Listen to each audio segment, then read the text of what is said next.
all set to go. Welcome back to the Convo Couch, everybody. I am Pasta Jardula. And I'm Fiorella. And Johnny Sue's on the ones and twos. And in the studio today, we have a community leader, a fearless social environmental justice advocate running to be the first Afro-Latina elected to represent Los Angeles City Council District 10. We have the wonderful Aura Vasquez. How you doing today, Aura? Hi. I'm doing great. Thank you, guys. It's great to be here. It's great Well, to thank you have for having to coming in again. I know you have a tough race ahead of you, but you are one of the leading progressive voices in our local community. So, it's very important to give you a platform because not enough people pay attention to city council races. But we've seen people like Kshama Sawant in Washington do big things against corporations like Amazon. It is very possible. This is where it all begins. Is as city council. So why city council over anything? So I believe that politics are always local. And I actually believe that this is where we can really enact change, right? We see what's going on in Washington, D.C. right now. Mm-hmm. We see what's happening with our presidential elections. We see what's happening within our Democratic Party. Yeah. That they reject, they don't listen. Yeah. And they, and they keep kind of shoving in our throats certain people that might not be the candidates of the people or the candidate that is best, has our best interests at heart. Absolutely. So local politics are so important. We are we're in the middle of a homelessness crisis. Yep. Yeah. And guess who can solve that? Who? Us here in City Council. Yeah. First responders. Yes. We are in the middle of a climate crisis. Yeah. Guess we also who can act on climate. Ooh. We Us here, right? right now. Activists in the room. Absolutely. And we see that the high cost of living and the lack of affordable housing is pushing people out of the streets and also out of our city. Yep. Where, we are in a car-centric city, which that's one of the things that I'm trying to change as a councilwoman. I'm committed to that. To make it a people-centric city, not a car city. People are driving a lot more because they can't afford to live in Los Angeles. Yeah. And that's really causing more pollution, that, emitting more. It's all connected. And also, exacerbating our climate change. And, you see fires, this is not just happening just because. Yeah. I say when you talk global, you got to act local. One of our boys said that. But let me ask you a question. Let's talk about your opponents. Who are your opponents? Who are you running against? And more importantly, why should the people of your district vote for Aura Vasquez? Yeah, absolutely. So we're 5 candidates right now. Everybody's very eloquent and great, I believe. I think a lot of you know Mark Riley Thomas, who is probably the one that has the most name recognition. Absolutely, yeah. He's been a supervisor for many years, and he was also a city council member in a different district than District 10. He also served in the legislature, and he's the candidate that is going to be the establishment candidate. The candidate that wants to warm up the sea because what he really wants is to run for mayor and that he can only serve for 1 term. So even if he had the best intentions to serve, he couldn't. So, this is one of the candidates that we have. Yeah. So tell us a little bit about where Follow the Money, right? We follow the money. Where his this focus is. Who's he being backed by? Yeah, so the majority of his contributions come from developers. 60% of the contributions come from them. He's somebody that is managing a $26 billion budget as a supervisor. So a lot of people are waiting on their investment that they have made by supporting him and donating to his campaign. He also takes money from the fossil fuel industry. And yesterday, the Sunrise Movement released a wonderful video where they talk about him in one of our forums, saying that basically he will not refuse fossil fuel contributions, that he will take them. And, they did further analysis and found out all of these sources where he's getting money, including some of the largest fracking and oil extracting drilling companies in the country. Okay. Not to say that he also takes money the Republican Lawyers Association, from the director of the Republican Lawyers Association.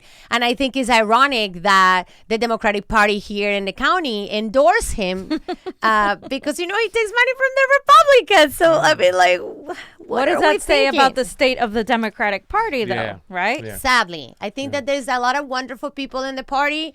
I just don't know if we're going to continue with this establishment mentality. Yeah. We're going to continue getting the same people, and we're going to continue seeing the problems that we see in our communities. Yeah, and you said the Sunrise Movement talked against him. Didn't the Sunrise Movement endorse you? Yeah. I remember seeing a beautiful poster. Miss Ahora Vasquez endorsed by the Sunrise That's Movement. What do you The tell us about Sunrise, that? the Sunrise endorsed me, and that was a very proud moment. Also, the Legal Conservation Voters endorsed me. They're incredible group that has been fighting for a Green New Deal, and I'm well committed to continue that fight on their behalf and on behalf of all of us, that we Yeah. need a much more sustainable Yeah. world that works for all of us. I think that's a thing too, fam. A lot of people think that, global climate change and whatnot, that it can't be made a difference on the local level, but Right. it can. In Absolutely fact, I think can. you've said before, it's just as important on the local level as on the national level to really combat climate change. Well, because you have more control as a city council person. You guys have more of an ability to make things happen, at least for your city. You don't have to wait on Right. the rest of the country to do And that. it's more personal. Right. If you fix my street, maybe I have a disability. That's a big thing for me. Yeah. If I don't have enough trees in my neighborhood, that means that my neighborhood is not as safe. And it's also not sequestering carbon from the air, so it's more pollution there, and Yeah. it gets warmer when it's hot. So, these are the things that we can see firsthand in our community. Yeah. When city council acts on these global issues that are really local issues. So what about your other opponent, Mrs. Yoon? Is it Y-O-O-N or is it you? I think it's YOO. It's YOO. Yeah. The you. Okay. What's up with Mrs. Because it seems like it's going to be it's a 3-horse race is what a lot of people are saying. With you being the 3 candidates, Mark Ridley Thomas, Lisa Yu, and you. What's up with Mrs. Yu? I mean, where's a lot of her support? When does she get her money from? Do you know? Yeah, so she gets a lot of money from the small businesses in the district, and such. Of course, the Korean community, Yeah. the Korean community that doesn't reside in our district, but they're business owners, they're homeowners. The majority of Koreatown is actually Latino. Yeah. In It is. population, but they're the business owners. They own their homes that they rent to Latinos that are in a lot of times low income. Yeah. So she gets a lot of money from them, and she doesn't support the minimum wage. No, she doesn't. She doesn't support the $15 minimum wage because for the small businesses, she probably feels like it's conflicting. A lot. Yeah. The other thing is that she's a lawyer that has been fighting development, and I am also pro responsible development, but I also want to see our unhoused community getting housed first. Yeah. We need to make sure that they find a home. It's inhumane, and it's not a good economic move for us as a city to have people sleeping on the streets. It's just not a good public health. It's got a lot of issues, and she opposed one of the shelters that was being built in Koreatown. So yeah, And- that bridge housing. yeah, Bridge so housing. that is something that is very specific to me, because the She Does movement, Maltala Karatni, us local people that are for bridge housing, for building affordable housing, low income housing, are very passionate, and we went to the city council to speak on behalf of that. Right. So she was one of those people that stood against it. So they're coming in from it like, oh, we need to support small businesses, we need to support developers. How can you support small businesses while at the same time helping the working class get a livable wage? How do you do that? Absolutely. And actually, as a policy platform, I actually believe that $15 is not enough. Yes. Yeah. That we need to actually advocate and fight for $20. And I propose for us to increase the minimum wage up to $20 by 2025.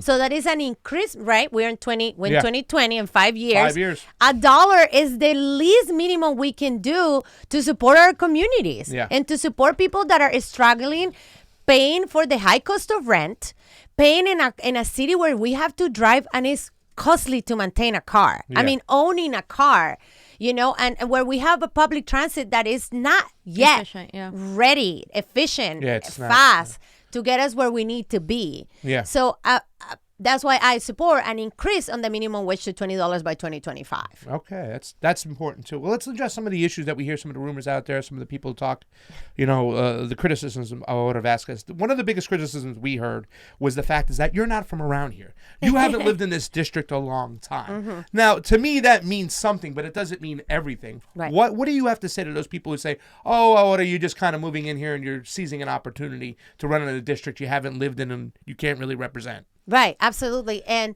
my family and I came to this country 25 years ago from Colombia. So I am an Afro-Latina immigrant.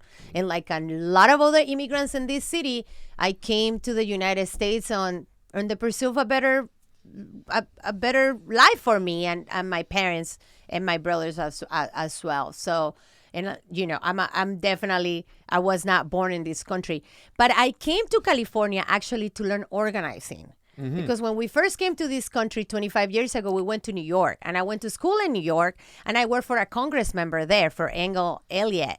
And that's when I really learned that I hated politics, because just seeing how, like, the inaction, like how it's slow, going from committee to committee, and like really not seeing results. Yeah. I was like, definitely this is not the place for me. And I went to work in different nonprofits. I work on education. I worked with schools in New York City. And then when Obama was running for president the first time, and he was a community organizer, I was inspired to learn more. And that's how I ended up in California. So my first home was in Koreatown. Okay. And this was over a decade ago. And I ran for a neighborhood council. So I became soon the vice president. I was the secretary for the Wilshire Center Koreatown Neighborhood Council, where my intention was always serve my community and learn more and be of service. Yeah. And I tell you guys a story that is this is a good story. So in those days, I moved to LA, and I noticed that not a lot of people will come to the neighborhood council meetings. No. Certain people will come, and the same old people will come, but not a lot of members of the community. So what I decided to do was put a lemonade stand in the corner in my home. So every Saturday I will have, a little table with some lemonade and some, glasses, and I will have 2 chairs. And I had a sign that said, I'm your representative in the neighborhood council. Come and ask me a question. And I used to live across the street from a school. So a lot of the moms will come and ask me, like, are you selling tamales? Like, what are you doing here? And I was like, no, I have lemonade. You want some lemonade? Do you want to talk? And actually, this is something that we do in our campaign right now. I do my lemonade stands, and I go around in different places in the community, and I set up with my little chair, and I said, I'm running for city council. Ask me any questions. And, in that conversation. But a lot of people learn about the neighborhood council for the first time. They didn't even know what it was. Yeah, that's true. And that's like the type of engagement. Now, the reality is I'm a renter. Yeah. And as an organizer for many years, I didn't make a lot of money. Yeah. I was barely making it. Yeah. I had to live with roommates. I have to, move because rent is expensive. And just like a lot of other Angelinos that are suffering from this, I have to live with friends. I had to, couch surf sometimes because I just needed to survive. Yeah. So I have been in and out the district for the past 10 years, but much committed to work in this district and to serve my community. And, you don't need to be born in this country to really serve this country. We see many veterans that have done that we actually don't even pay back. Yeah. We see tons of immigrants like serving in many ways in this country, contributing to making it better. And also sometimes we don't even recognize that. So I believe that our diversity is our greatest strength. Yeah. And that's what my campaign is about, bringing people together, working together, and addressing the real issues that we have in our community. I think you should bring lemonade next time you. Yeah, we're waiting for. Aura's lemonade. So The lemonade stand and the combo couch. there you go. So, your district isn't the richest area, right? But there's a few middle to upper class voters in it. How do you get those voters to support you? Kind of along the same lines of how do you get small businesses to support you? Because your opponent gets the small businesses. It's not like we don't care about small businesses. I think the problem are the corporations and the developers that overtake that. How do you get more of a progressive agenda in that district? Yeah, so one of the messages that really resonates across the board whether it's a higher income, or a low income member of a household in my district, is the fact that we don't have enough green space and parks in our district. Yeah. Across the board, whether you are a low income mom with 2 kids, or whether you are the dentist that lives around the corner from my home, that they're very established, they want to see more open space in a park, because we are one of the most park deprived districts in our city. Yeah. So that's definitely one point where you see eye to eye. The other reality is that people across the board in my district feel that they have not been heard. That the government, the representative for the past decade or so, has not been their voice.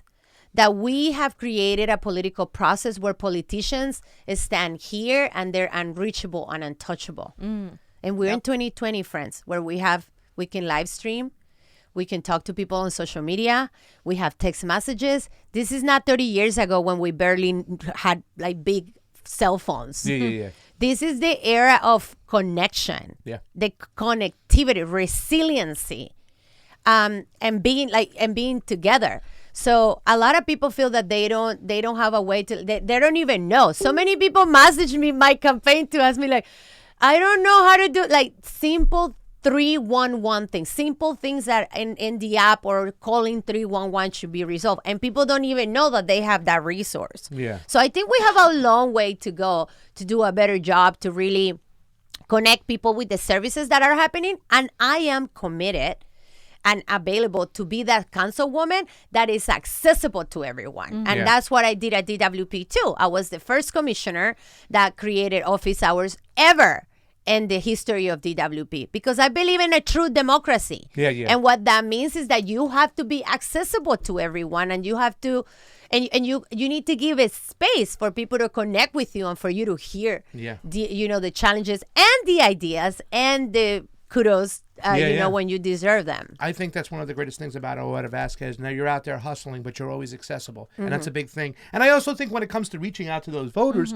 that a lot of progressives miss the opportunity when they do knock on a conservative, the Republicans' household, that they explain to them, like, hey, homelessness is killing your property value too. Let me kill 2 birds with 1 stone. Now, I understand that we're more compassionate. We're progressives. We don't want to see these people on the street. Right. But we also have to appeal to these people on the right who look at their house as their number 1 investment and explain to them, hey, man, your property value is going down because we have all these homeless people on the streets. Let's build a bridge housing home over here to get some people off the streets so we kill 2 birds with 1 stone.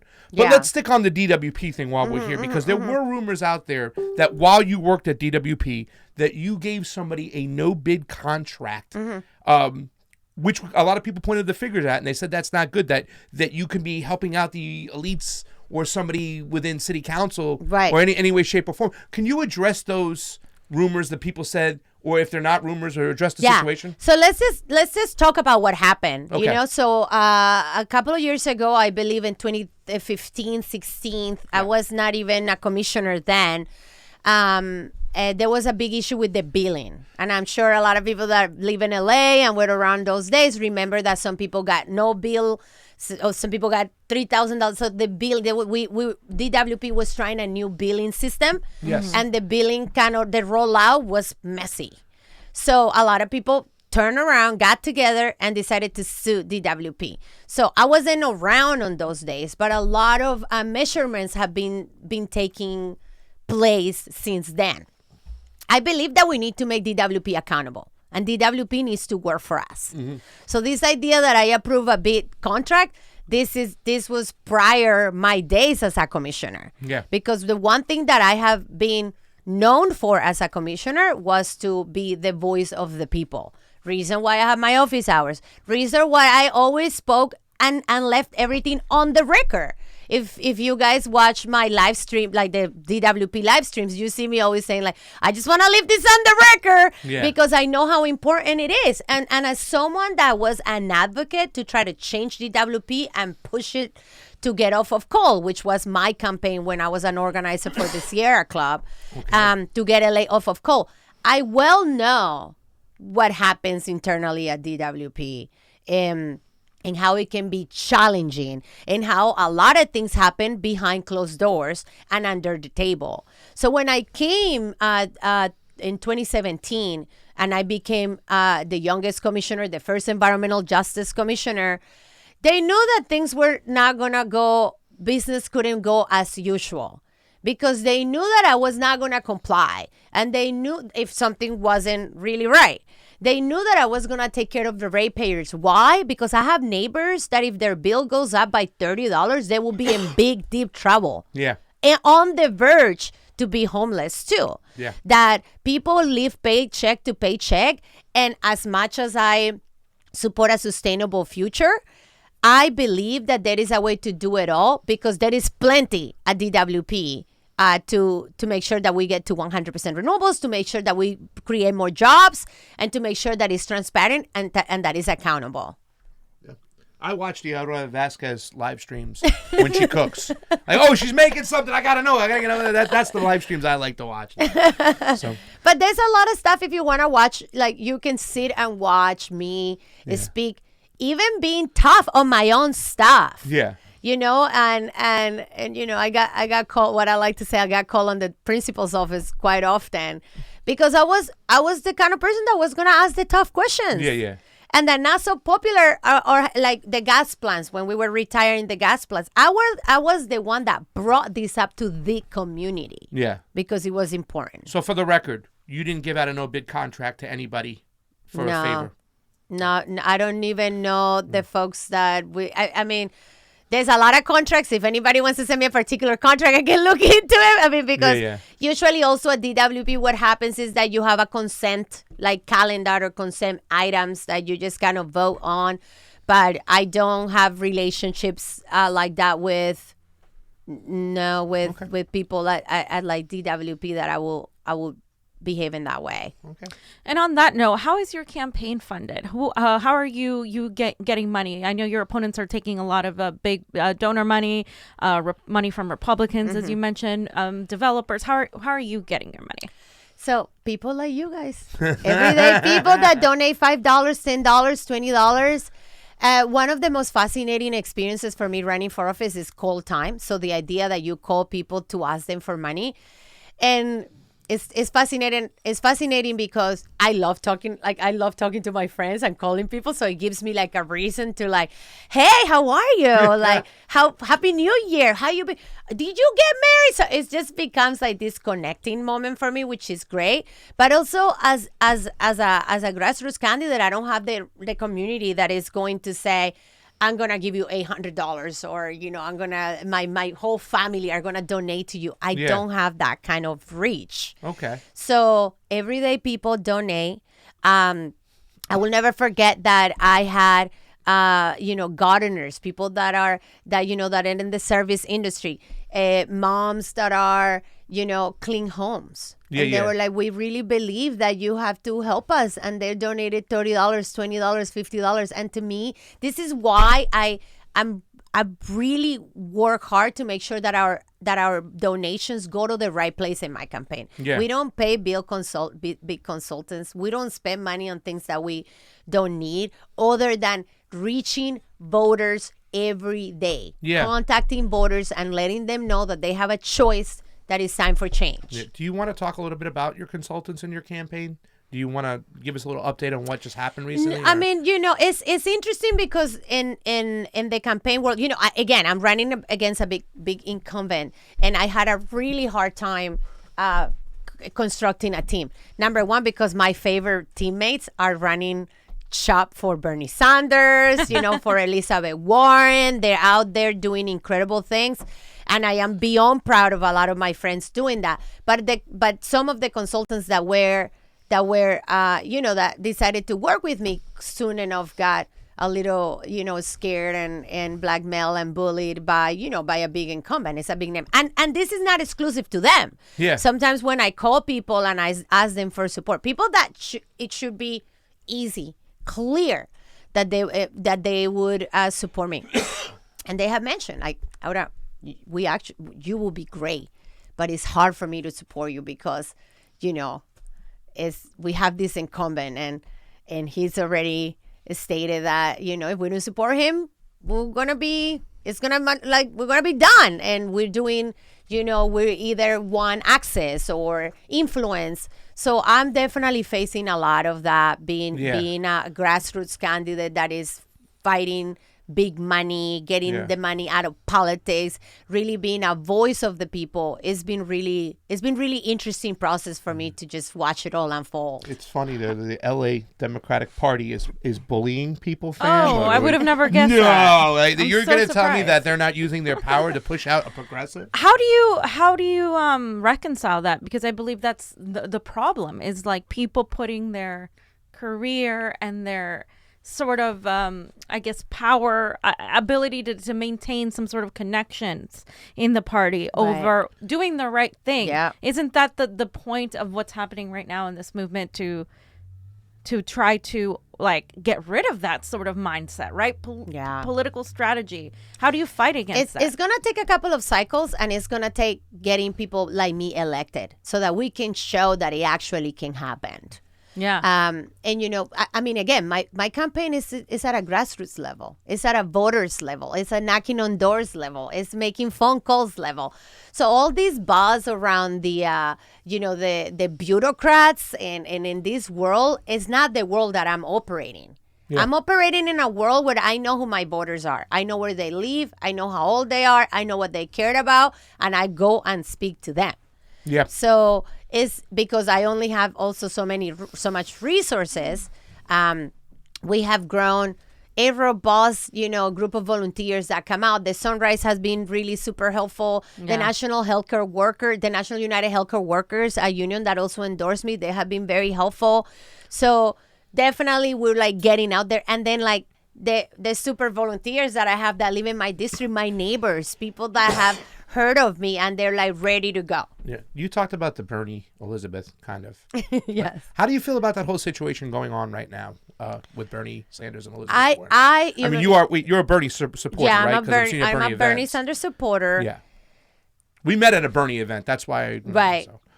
It's unfortunate that the media is putting them against each other, because I don't think that this is happening. I mean, I'm not with them at all times or anything like that, but I do believe that they feel that the tensions are not at a personal level. I don't think. I think it's just media trying to make money. What do you think? I'll let you want to push back first. Well, Sorry. Go no, ahead. I was just going to say. Well, I think they differ in a very, very, very core way, which is Elizabeth Warren still is trying to fix the system and keep the system. Bernie Sanders is actually trying to change the system, and I think that disagreement is coming from there. And also I think she was able to weaponize something, and the media, of course, we know the media uses this to create more and elevate the situation to a bigger thing, like CNN, MSNBC. But I think at their core there is a disagreement, and I think it's becoming more apparent with people like Hillary Clinton,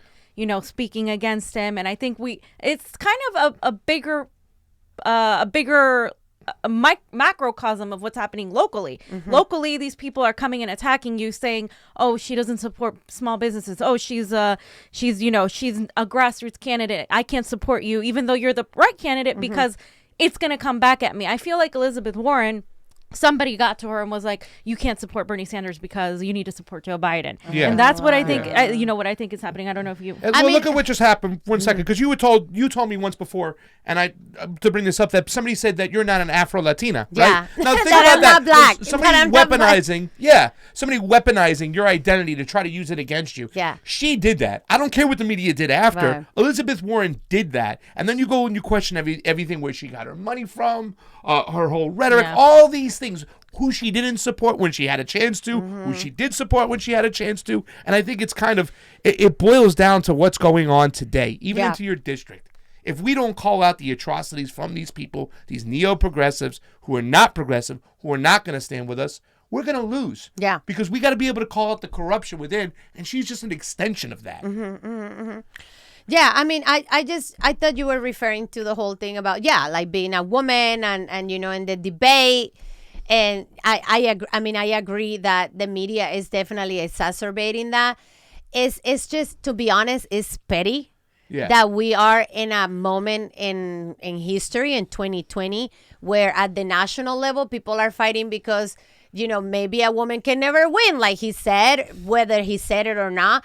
And then at the local level, people are questioning that, oh, because you're not black, African American, Yeah. you cannot run our district. Yeah. Where in reality, number one, we need to rise above labels. And number two, I'm an Afro-Latina from Colombia, and a lot of people of the African diaspora, of the African descent, we have the same common, struggles. Yeah. It's not different from here than from there. Yeah. And just because my African, ancestry is not from this country, it doesn't mean that I cannot serve our people. Yeah. Yeah. So. And just regarding that, you are Colombian, right? So what is your opinion on FARC and what's going on right now in Colombia? Yeah, well, the FARC is not something new. The FARC has been around since before I was born. And I was born in the 70s, for those wondering why I'm so young running for office. Without revealing my age, I was not that I care, guys. But How old then? I'm 41. I'm 40. I'm gonna be 47. You do not look your age. Not at all. So the FARC is been long, and there is not only FARC. There is a lot of different militia groups that have been born in Colombia. Here's my issue: FARC has terrorized our country. Now there's some of them are the narco FARC. I don't know if you know who the narco FARC. So basically, they're the ones when the drug cartels got like busted and Pablo Escobar died, and basically they were just basically decentralized. Yeah. Because before you had cartels that were kind of running the show, and now when they all kind of started dying because of the war against drugs, which brought a lot of just violence to Colombia, because let's remember that there will always be a supply as long as we have demand. And the highest demand is in this country. Absolutely. So I also think it's a little ironic that this country will send all of those resources and create so much violence in Colombia at the expense of eradicating drugs, where this is the number one country where it's the most demand. Yeah. So the narco guerrilla, what they did was to kind of take over. They saw like a space, a need, a void, so they like took over, and it was just a very violent time in my country. Yeah. Now, through the political process and trying to create peace agreements and such, the FARC were able to get a spot in our political process, guys. Yeah. This is, we're talking about kidnapping. We're talking about people that have terrorized towns. We're talking about people that have taken children and militarized them. We're talking about some serious things happening to a country and to a community that has for decades suffered from violence. And now they get votes and they get to decide what happened to us with no accountability. I personally have a big problem with that. Yeah. Well, the Colombian government too has got a lot of dirt on their hands as well. They've a big player in this whole charade. But let's transition a little bit more to Venezuela, since it's a neighbor right there. And a lot of Colombian government has a lot to do with what's going on in Venezuela. Do you feel Maduro is a dictator or he's the rightful elected leader? And what should we do about sanctions moving forward? Yeah, that's a really good question. So 2 years ago when I went to Colombia, it was just. I don't even have the words to describe what I saw about the people from Venezuela, because in Colombia we have an open door policy for Venezuela. So if they immigrate to Colombia, we'll take everybody. Yeah. We'll take everybody. And when Venezuela opens their borders, we send food to Venezuelans, to like our neighbor country. So for me to see people just walking, like I remember my family saying like, oh, they're from Venezuela and they're walkers. And I was like, what do you mean walkers to where? And they're like, nobody knows. They just walk until they can find, like they go to Ecuador and they just walk from Venezuela there. So you see tons of that. You stop on a red light in Cali. I'm from the southwest part of Colombia, from Cali, and they come with Bolivarianos, which is their money, their currency, and they put it on top of the windshield for you to give them money because their money is not worth anything. Yeah. You know, but to talk about Venezuela, we have to take a couple of steps back and talk about how they got to this situation. Because Chavez was supported by the United States to get elected in Venezuela. Okay, and remember that these are the times where that was happening. Panama also, their dictator there, who they later, the CIA basically killed Manuel Noriega. Noriega. They were all from the same shop, and they were all supported by the United States. So, now we're like, oh, we don't want to get involved. But the reality is that the United States had been in all, look what's happening in the Middle East right now. It's no different. This is like the attitude that this, like, I would say, like, imperial attitude that we, that we often take.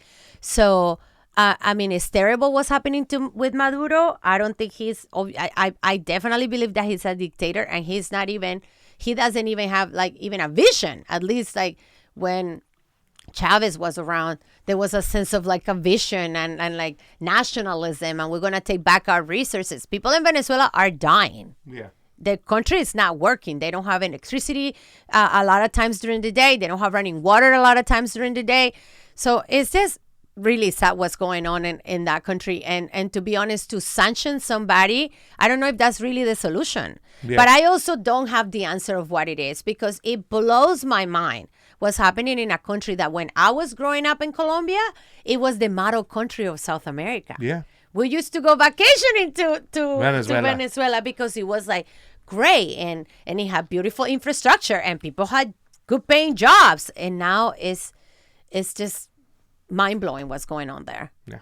I'll let you. Well, I'm not going to, that's a discussion for another time. I think the reason why, and I can tell you why the country is poor, it's sanctions. It's U.S. sanctions. Oh, because they don't, because that it's is why, like what happens in the American imperialists automatically in the Cuba. beginning supported the Chavistas because they thought that Hugo Chavez was going to give them their oil. But as soon as he nationalized that oil, they turned on him. And since then, we've been going against them, placing sanctions, and sanctions only hurt the poor people more than anything. I agree with you. And that's why people are starving. I believe that Maduro is the rightful elected leader. I believe their elections were fair. Whether he's a dictator or not, I think we need to stay away. We can help Venezuela get food. We can help Venezuelans, but I just feel like Donald Trump, for instance, just recently supported pushing Maduro out to put one of their favorite CIA types in Juan Guaido. And it's like, we should just stop getting involved. You mentioned the Middle East. We killed the leader in Iran, Qasem Soleimani, Donald Trump, and so we're on the verge of war. Yeah, and it's like, we just need to stop putting our because in war these is profitable. Yeah, not for you and me. Right. That we're, like, basically in the front lines. This is where we send our kids of color to war to fight for this country. But somebody's making money, and as you know, it's profitable. It's like the one place in our national budget that has the most money. And this is what we do, because the funds got to be moving. Yeah. Yep. Yeah.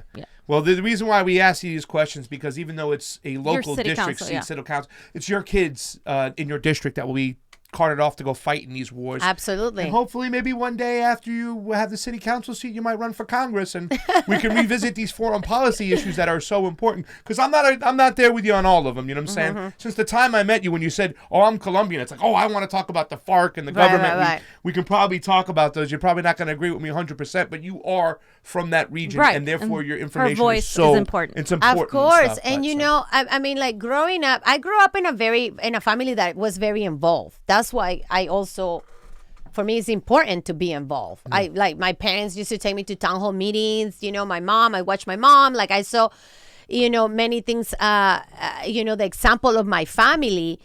And our experience was a very painful time growing up, seeing that, like, one of the things that we loved the most doing as a family was going camping.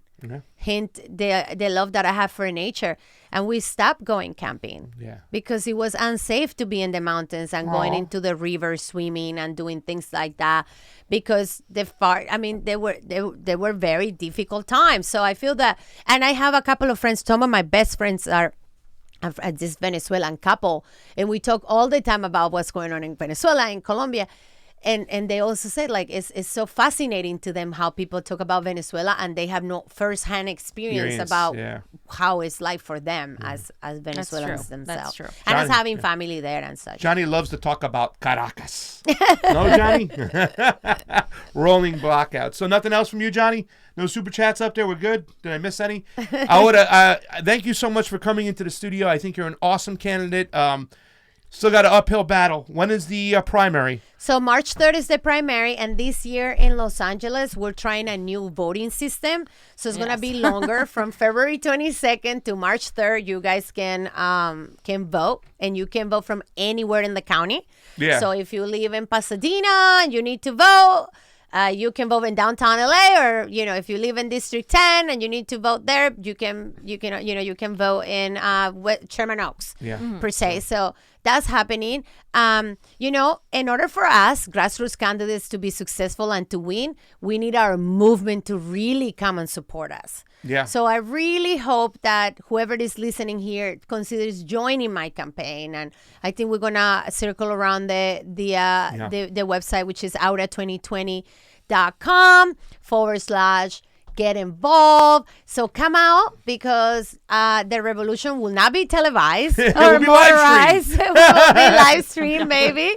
But what we need is more soldiers and people listening to what's happening in our community and my vision for Los Angeles. So I really hope that. Do we have the picture of Aura up with the bike? Can we click on that? Because now you got to show that with the bike. I saw you with the week. Listen, you can say what you want about Aura Vasquez. I got really crafty there. That was awesome. And here's the thing I'll say about you. You might not agree with you on all the issues. People might not think you're the best candidate, whatever. But here's the one thing I will say about Aura Vasquez. And I can say this honestly. You are the hardest working one. Oh. I see you hustling like no other, and I give it you on that level. I don't think anybody has matched your intensity and your sense of urgency out there. Yeah. Obviously there's a few things we would probably disagree on, whatnot. Of course. But for the most part, in your core, I think it's awesome, and I'm so looking forward to you getting top 2. Thank you. Thank you so much. Especially in city council, I think you have the right, you're right where we need to be as far as the environment, homelessness, and getting things done. So thank you very much for coming on. And accessibility. That is big. I love that. Because people hide. am so big on that. Yes. Like, I go door knocking, and I tell my volunteers that come door knocking, and they said, well, they asked me about this question and I didn't know how to answer. And they already know. They're like, refer them to my social media and tell them, why don't you ask Aura yourself? Yeah. Send her a picture. Send So her a important. message. Yeah. She will answer to your questions because she is that accessible candidate, and she will be that accessible city councilwoman. And that's huge, because I'm big on debates, because I believe you can't hide. And the Democratic Party plan, especially in California, is hide, hide, hide. If you're the front runner, get into the shadows. Don't get anything that can be used against you. And to me, that's a chicken shit way of being an elected official. Right. Get in front of the people, answer the questions. Even if they don't agree with you, you tell them why. And I think that's something that's great about you, Aura. And I appreciate you coming to the couch and taking the heat today. Thank you so much, guys, for inviting me. I hope I can return, and then we'll see how it goes on March 3rd. I'm hoping that we will win. We will see it. We'll see it happening. Yeah, peace, not war. Aura 2020. Thank you very much for watching. I am Pasta Jardula. I'm Fiorella. Johnny Sue on the 1s and 2s, and Aura Vasquez running for City Council District Hi, 10. guys. Help her out. We'll Help see her you in a out. couple hours, guys. Combo out. We'll be back.